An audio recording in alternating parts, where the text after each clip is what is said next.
in no uncertain terms the need for the success of the initiative, which has a cross-cutting trading and economic benefits for the peoples of the two countries. To achieve this dream, they seem to have taken a new and more rigorous stand. For Grts News, I'm Mohammed Jamal Sise. September 21st is commemorated by the United Nations as International Day of Peace, Global Ceasefire and Non-Violence.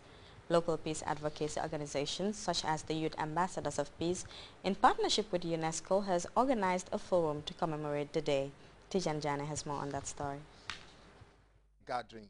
Local actors in peace building have argued that peace can only be achieved through dialogue and tolerance, among other factors.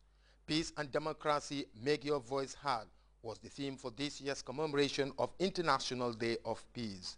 Speaking on the occasion, the president of the Youth Ambassador of Peace, Lamin Sanyang, described the day as a moment for intense reflection and assessment in terms of what have been our individual roles and contribution in the maintenance of peace. As we celebrate this auspicious day, it will be indeed crucial for all of us to contemplate establishing and maintaining the rule of law and to implement rules and procedures that constrain the powers of all parties and hold them accountable for their actions. This will help us to ease tensions, create stability and lessen the likelihood of further conflicts. Dr. Sajar Tal said democracy is all about equal opportunities and tolerance so as to promote social cohesion.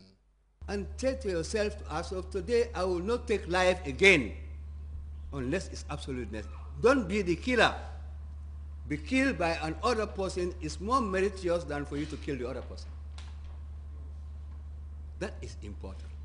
I'd rather be killed by you and you carry the crime and the sin than me to kill you. That's a philosophy you must now begin to adopt. Humans have a big ego to say that we are the conquerors of the world. But we only conquer through destruction. Why don't we conquer through preservation? Why do we have to destroy every living thing to the point that we are destroying our own planet? For his part, the Executive Secretary of Ambassadors of Peace, Fabakary Kale, underscored the need for an all-inclusive participation in the drive to achieve peace that will bridge the gap in our diversities. But one key thing that I hold at democracy that I think all of us should give prominence to, as young people at our age now, is participation. But not only about participation, but about responsibility. The forum also featured a question and answer session and a drama on how violence can result to an undesirable outcome. Why can't we love the human race? What brings conflicts into our midst? Our tribalism, racism and family conflicts. I am a victim. I stabbed my own stepmother to death. Now that I'm serving 25 years in prison, I am paying the price. I'm paying the price.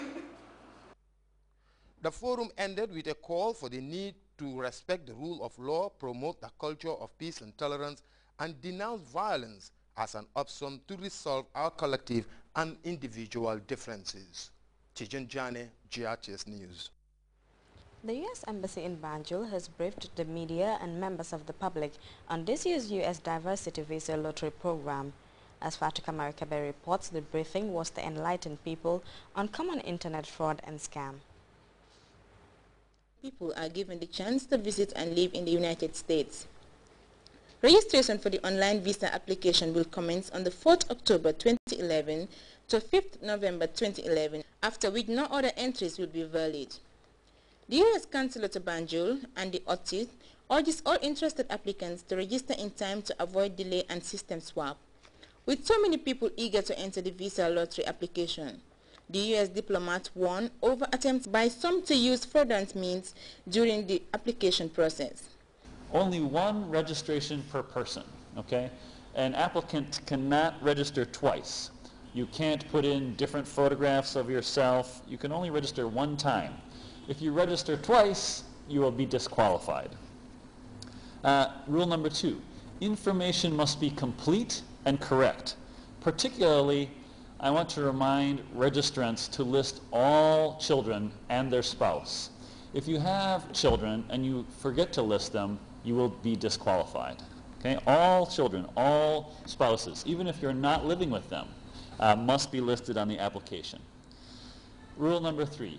There are some requirements. You have to have either a high school education or 2 years work experience in a field requiring training.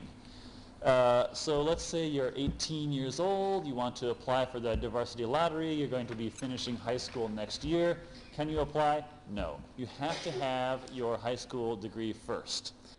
OTSID further dilated on the necessary steps of registration process. When such opportunities present themselves, many people tend to try their luck, and in this case, millions of people from around the world. The U.S. Embassy official revealed the registration website where would-be applicants can file in their application.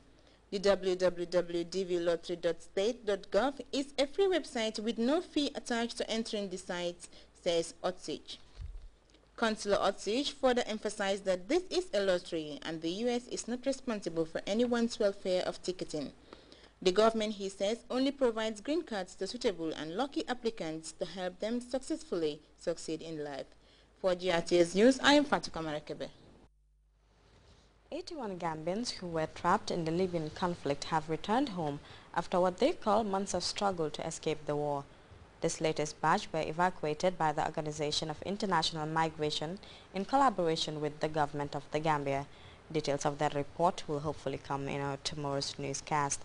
Just in case you want to follow the day's stories as well as other GRTS programs, you can visit our website at www.grts.gm. There you'll have the opportunity to monitor GRTS Radio Live. We'll go for our first break. We'll be back with news from outside the Gambia. Stay tuned.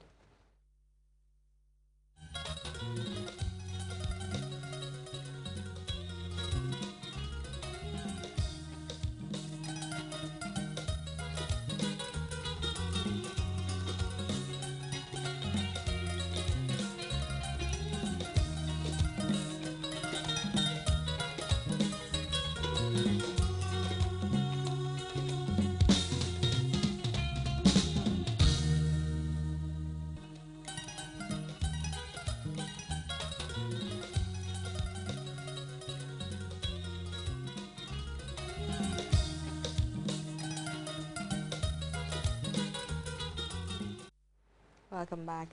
Syria is saying it is working to protect its citizens, but there is evidence that thousands of them are dying violently. In unexplained circumstances, a young seamstress whose brother was an activist disappeared after going shopping in the town of Homs. The next time her parents saw her, she was dead. You may find CNN's Edward Damon's account horrific, but this story is one that the Al-Husni family wants the world to know. July 27th, the last time Zainab Al-Husni's family says they saw her alive. They claim she was abducted off the street by Syrian security forces. She was just 18 years old. My mother received her body from the hospital on September 17th, her brother Yusuf Al-Husni says in a statement posted to YouTube. Her body was chopped into 4 parts, her head, 2 arms, and torso. We have viewed pictures of what was done to Zainab's corpse, and they are simply too gruesome to air. Not only was her body dismembered and decapitated, bits of her flesh are charred. Most of it appears to be melted or burnt down to the bone. The pictures are among the most horrifying images we have seen come out of Syria. They killed the Rose, Zainab. Read the placards carried by dozens of women in the city of Homs, protesting her slaughter and chanting for the downfall of the regime. Her crime? Zainab's older brother Mohammed was an activist, well known for leading demonstrations and treating the wounded in Homs. For months he had been evading the authorities. The family says that the security forces demanded Mohammed in exchange for Zainab. On September 10th, the family says Mohammed was wounded in a demonstration. He came back to his loved ones, a corpse, tortured to death, they believe. There were 3 gunshots in the chest and 1 to the shoulder, Yusuf states. a gunshot wound to the mouth that exited through his